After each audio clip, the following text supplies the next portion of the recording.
May 21st, 1953. The Mojave Desert near Kingman, Arizona was still and dry, the kind of silence that hums in your ears. 8 miles northeast of Kingman Airport, the sun had just dipped below the horizon. The air was warm, but the wind carried a strange chill. Then, a streak of light tore across the sky. Witnesses described it as a glowing, metallic object, moving fast and low. No sonic boom, no explosion, just a sudden, unnatural silence. The craft, oval-shaped and dull silver, slammed into the desert floor. But it didn't shatter. It didn't burn.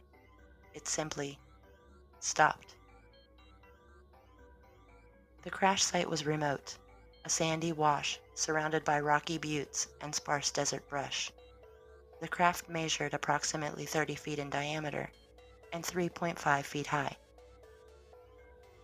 It resembled a streamlined cigar or a teardrop, with porthole-like openings and a single hatch.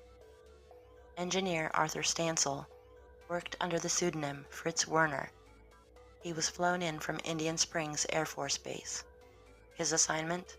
Determine the craft's velocity and trajectory.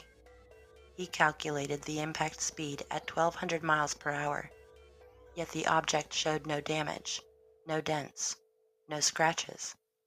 It was embedded about 20 inches into the sand. Stansel later said, quote, "The object was not built by anything, obviously, that we know about on Earth.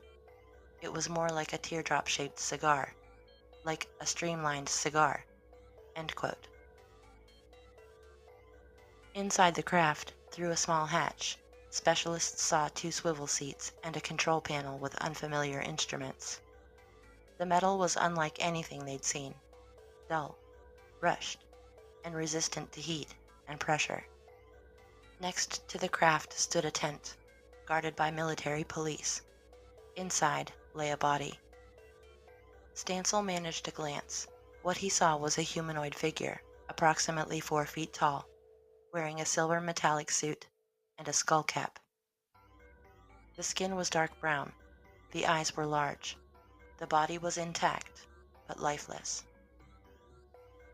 Other accounts suggest there were 2 to 4 beings recovered, some deceased, others possibly alive. These entities were later referred to as J-rods, a term used by insiders to describe extraterrestrial biological entities believed to be future humans. Metallurgist Leonard Stringfield, also present, spent 2 days analyzing the craft's material. His conclusion, quote, "The object was not constructed on Earth." End quote. The recovery operation was swift and secretive. A team of 40 scientists was flown in under classified orders. They were transported by bus with blacked-out windows, instructed not to speak to one another, and stripped of personal items. Military arc lights illuminated the site. Generators hummed. The perimeter was secured. The scientists worked in silence, documenting, measuring, and collecting samples.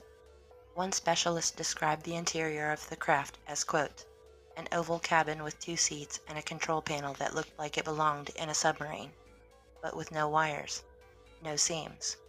End quote. The bodies were packed in dry ice and loaded into crates.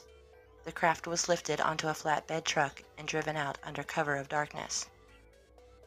The destination was Area 51 or Wright-Patterson Air Force Base. Some say the surviving beings were taken to Los Alamos National Laboratory. Others claim they were housed at S4, a secret facility near Papoose Lake. The surviving entities were not just studied, they were consulted. One, known as Chiela, reportedly worked with microbiologist Dan Burish at S4. Communication was telepathic. Chiela claimed to be a P-52 J-rod, a future human from 52,000 years ahead, returning to study genetic drift and environmental collapse. Another, a P-45 J-rod, was taken to Los Alamos, where he assisted engineer Bill Uhouse in designing flight simulator equipment based on the Kingman craft. Burish described his interactions. Quote, "He was intelligent, emotional, and aware. He recognized me from a prior encounter, one that hadn't happened yet." End quote.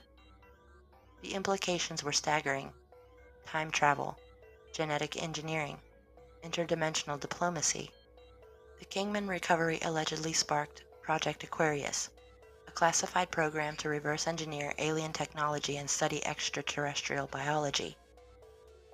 The propulsion system, said to involve element 115 and antimatter. The goal was to build a simulator based on the Kingman craft. Burish and Uhouse both claimed to have worked on these projects under strict protocols and constant surveillance.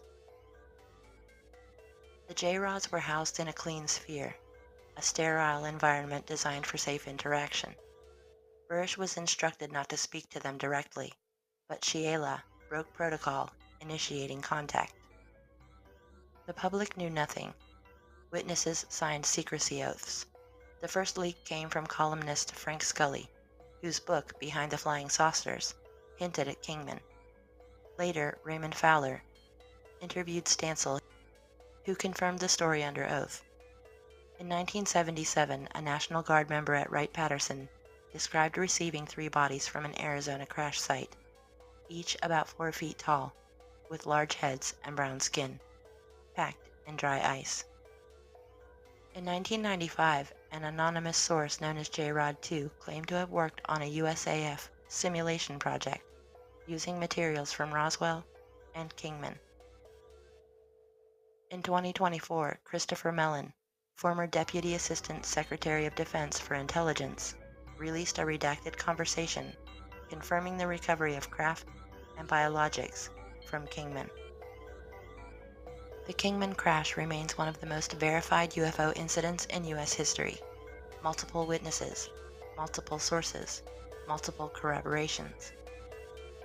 Yet, no official acknowledgement. The craft was real, the bodies were real, the secrecy was real. Whether the beings were extraterrestrial, interdimensional, or future humans, that's for you to decide.